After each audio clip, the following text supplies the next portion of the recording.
রাফি, রাফি।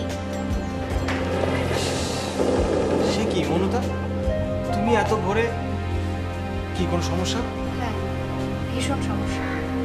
কি সমস্যা বলো তো? তোমাকে ঘর থেকে বের হতে হবে। তোমার কি মাথা খারাপ? ভাইয়া উপরে ব্যালকনিতে বসে খবরের কাগজ পড়ছে, আমাকে বেরোতে দেখলে আস্ত রাখবে না, তোমাকে কিছু বলতে চাবে না। ব্যালকনিতে কেউ নেই। তুমি যখন এসছো তখন হয়তো কেউ ছিল না, কিন্তু আমার দরজা খোলার আওয়াজ পেলেই ভাইয়া বেরিয়ে আসবে। রাফি, এই ভোরবেলা আমি তোমাকে জেরা করার জন্য আসিনি। আমি স্ট্রেট জানতে চাই তুমি বের হবে কি না। আচ্ছা ঠিক আছে, তুমি বাইরে গিয়ে দাঁড়াও, আমি আসছি। 2 মিনিট।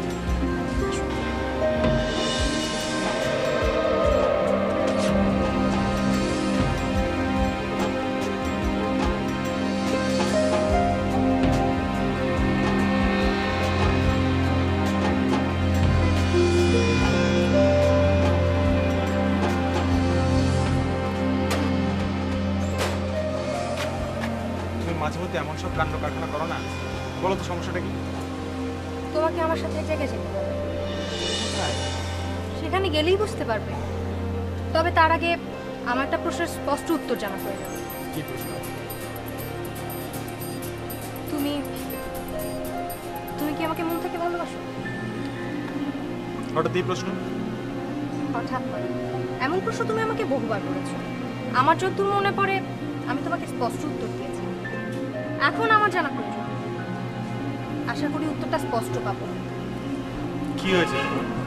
আমার কিছুই হয়নি রাখি, আমি সামান্য একটা প্রশ্নের উত্তর জানতে চাইছি। তুমি বলবে কি না? আশ্চর্য, তুমি ভালো করেই জানো তোমাকে ছাড়া আমি আর কিছুই ভাবতে পারি না। অর্থাৎ অর্থাৎ তুমি আমাকে ভালোবাসো? Any confusion about it? Thanks. চলো হাই, চলো না, বললাম না আমার সাথে এক জায়গায় যেতে হবে।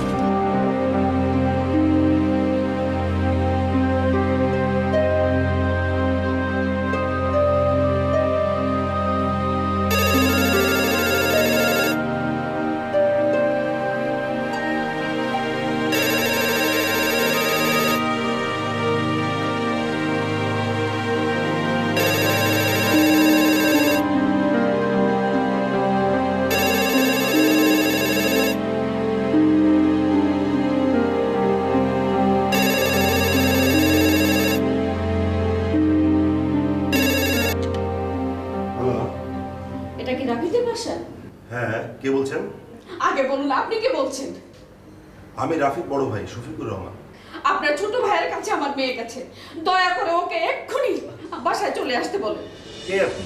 কে আপনার মেয়ে? সে রাফির কাছে আসবে কেন? ছাড়ো তো, আমাকে কথা বলতে দাও। হ্যালো, আমি মৌনতার বাবা কাদির আলী বলছি। আপনি বোধহয় একটা বিষয় জানেন না। কোন বিষয়? আপনার ভাই রাফির সাথে আমার মেয়ে মৌনতার একটা সম্পর্ক রয়েছে। আমরা অবশ্য আমাকে কথা বলতে দাও। আমরা অবশ্য সেটাকে বন্ধুত্বই ভেবেছিলাম। না, রাফির কোনো মেয়ে বন্ধু থাকতেই পারে না। লেখাপড়া ছাড়া ওর অন্য কোনো বিষয়ে মনোযোগ আছে এটা আমি বিশ্বাস করি না।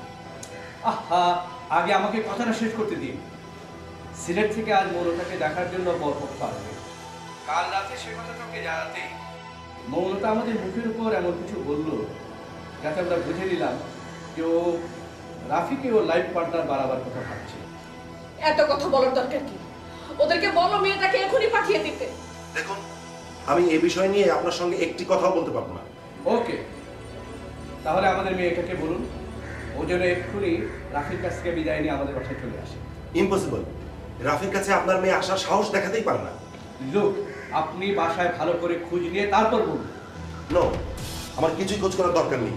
আমি জানি যে আমার ছোট ভাই সারা রাত ধরে পড়াশোনা করেছে এবং এখন সে ঘুমোচ্ছে। হ্যাঁ, ভোর রাতে মৌনতা একটা চিঠি লিখে আমাদের বাসা ত্যাগ করেছে। সেই চিঠিতে উল্লেখ আছে আমি রাফির কাছে গেলাম আর ফিরবো না। হ্যাঁ স্যার। হ্যালো হ্যালো, এত বড় হাসপাতাল। তোমাকে আমি অনেকবার বলেছি যে ও উপরে থাক, তুমি আমার কথা শোনোনি। কি হয়েছে? তোমার জানার দরকার নেই কিছু। কি হয়েছে ভাবি? ভাইয়া কি নিয়ে এত রাগারাগি করছে? আমি জানি না। রাফি, রাফি,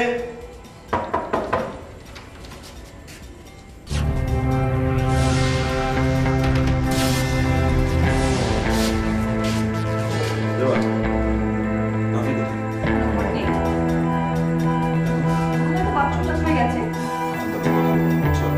দেখে তারপর বলবো।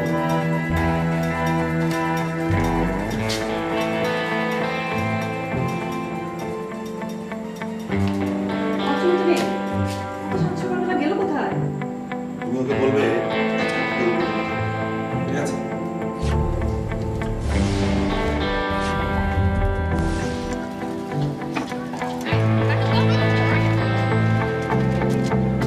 মনতা, এটা কিন্তু সেফ পাগলাম। হ্যাঁ পাগলাম, নুডু করে একটু না।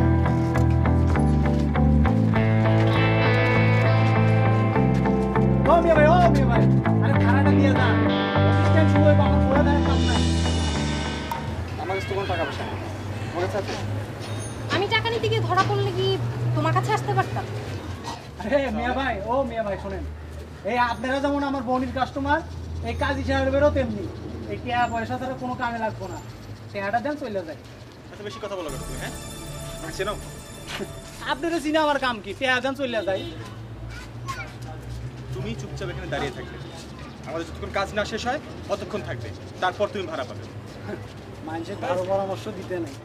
ঠিক আছে মিয়া ভাই, এই বললাম আপনারা বিয়ার শাদী মোবারক সাইরালাম, আমি আসি, যান। যান। উনি কিন্তু ঠিক কথা বলেছেন, কাজী সাহেব টাকা ছাড়া কাজ করাবেন বলে মনে হয় না। তাহলে কি করা যায় বলো তো? আমি যাই না। টাকা পাই কোথায়? কেন, তোমার বাসা টাকা নেই? তা আছে, কিন্তু আনতে যাবে কে? হ্যাঁ শোনো, তুমি এই রিক্সা নিয়ে যাবে, আবার এই রিক্সা ব্যাক করবে। আর তুমি? আমি আছি এখানে, প্লিজ আমার জন্য চিন্তা করতে হবে না। যাও, তুমি যাও। এই ভাই, ধরো। আমি আসছি। বললাম তো, মৌনত ফোনতা নামে কোনো মেয়েকে আমরা চিনি না। এই বাড়িতে হ্যাঁ এই নামে কোনো মেয়ে আসেনি। কি বললেন? ফোনতা? ফোনতা মানে কি? হ্যাঁ, ও আমার আদরের মেয়ে, একমাত্র আদরের মেয়ে। ওর নাম মৌনতা। শুনুন, শুনুন, দেখেন, আইনের ঘরে কিন্তু লুকোচুরি খাটবে না, কথাটা মনে রাখবেন। আমরা কোনো লুকোচুরি করছি না। আপনার বিশ্বাস না হয় আপনি এসে আমাদের বাড়িতে দেখে যান। অযথা এই ধরনের কথা বলে আমাদেরকে নাজেহাল করবেন না প্লিজ।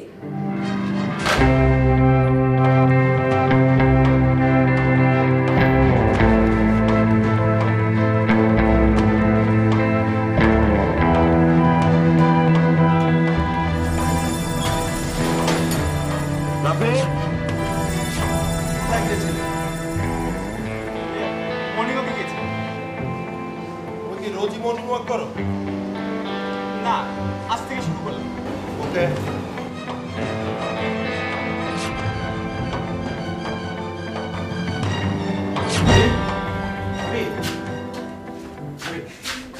তোমার কাছে আমাদের টাকাগুলো আছে না? তাহলে দাও তো। এত সকালে এত টাকা দিয়ে কি করবে? দরকার আছে, দাও না। কি দরকার আমাকে বলো। বলা যাবে না, দাও না। না বললে তো টাকাটা দেবো না। ভাবি, টাকাগুলো কিন্তু আমার। অবশ্যই তোমার, তোমার টাকা তোমাকে নিতে হবে, কিন্তু কারণ তো আমাকে জানাতে হবে। কারণ বলা যাবে না। এমন কি কথা যেটা আমাকে বলতে পারছো না? বলো। কারণ হলো টাকাগুলো নিয়ে আমি এখন একটা মেয়েকে বিয়ে করব। হলো? দাও। ও, তার মানে ওই মেয়েটির নাম মৌনতা? হ্যাঁ, মৌনতা। ভাবি, ও কাজী অফিসের সামনে দাঁড়িয়ে আছে, আমি না গেলে খুব সমস্যা হবে। দাও না। তার মানে তুমি আসলে বিয়ে করবে? দেখো, বিয়ে করি বা না করি, আমাকে এখন টাকাগুলো নিয়ে যেতেই হবে। ও খুবই সেন্টিমেন্টাল। ঠিক আছে, দিচ্ছি। এই, তুমি কোথায় যাচ্ছ?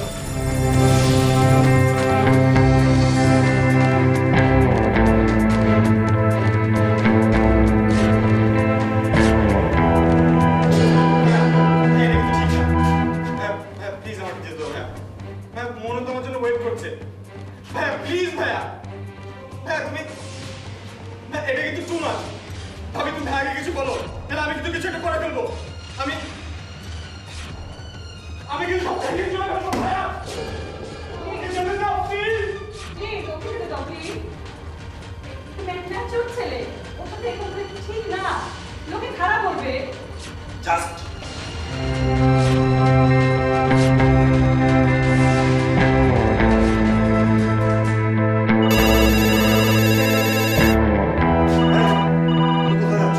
ফোন বাজছে। যাও।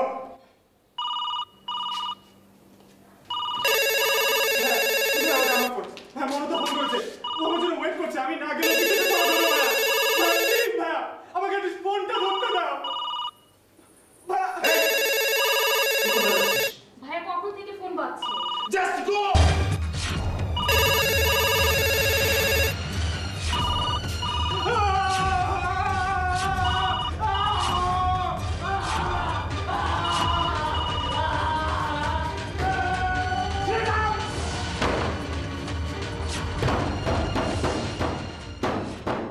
এরপর মৌনতা সুইসাইড করে আর রাফি মানসিক ভারসাম্য হারিয়ে ফেলে।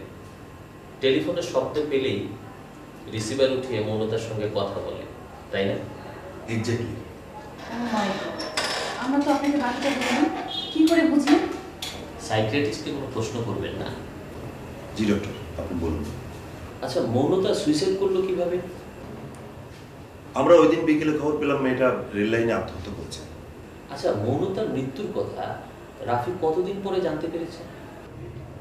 আমরা ওকে কিছু জানাইনি, তবে অন্য কারোর কাছ থেকে জেনেছে কিনা সেটা আমরা জানি না। রাফি কতদিন অ্যাবনর্মাল ছিল? তা প্রায় 2 মাস। এখন কেমন? এখন অনেকটা ভালো। তবে টেলিফোনে শব্দ পেলে চমকে ওঠে, একটু ভয় পায়, তবে অস্বস্তি বোধ করে। বাসায় টেলিফোনের লাইন এখনো রেখেছেন? না, লাইনটা কেটে দিয়েছি। এখন আপনারা আমার কাছে কি পরামর্শের জন্য এসেছেন?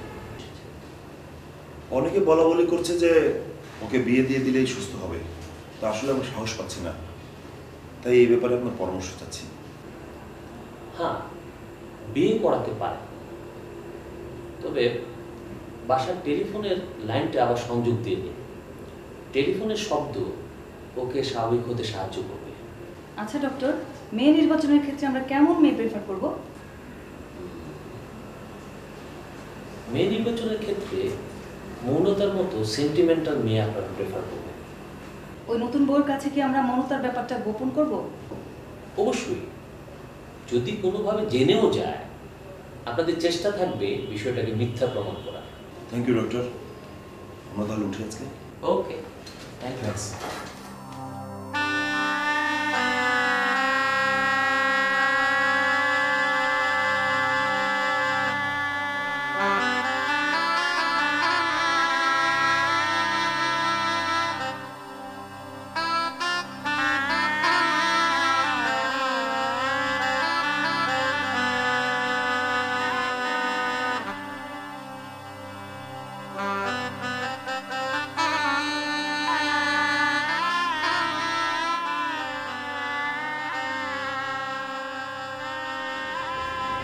তুমি ওটা কি বই পড়ছো?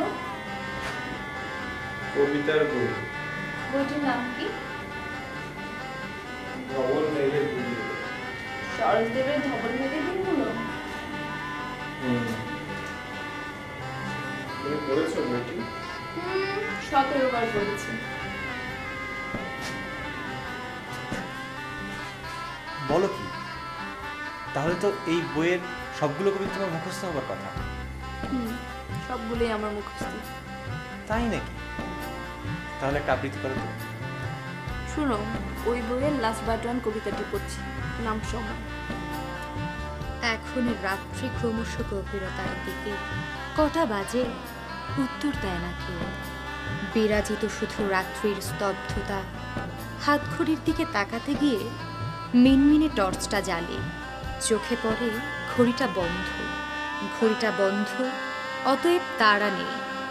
নিজেকে নিয়ে কিছুটা সময় কেটে যাবে, অসময়ের পাশে আরো কিছুটা সময় যোগ হবে অনায়াসে।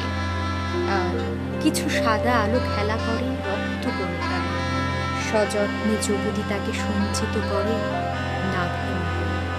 এইভাবে ক্রমশ 107 সংখ্যা সঞ্চিত হলে এক রাত্রে সে স্বপ্নে দেখে একটি সরল শিশুর হাসি।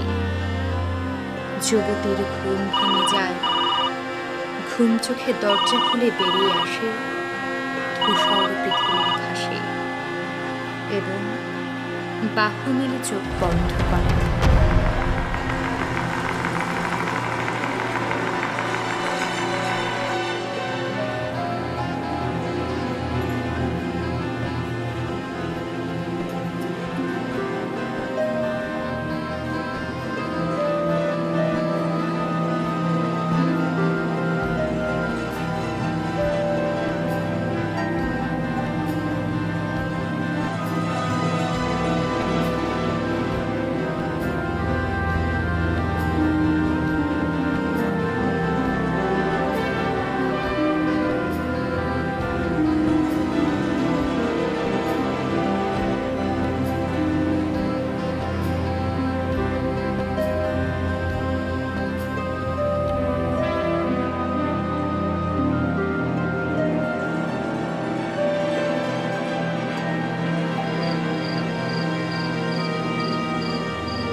ওঠো কবি, একটি একটি করে আবৃত্তি করো সরোজ দেবের ধবল মেঘের দিনগুলো। সব কবিতা তৃষ্ণার্থ পাঠকের হৃদয় শান্ত হোক কবিতার মন্ত্রে।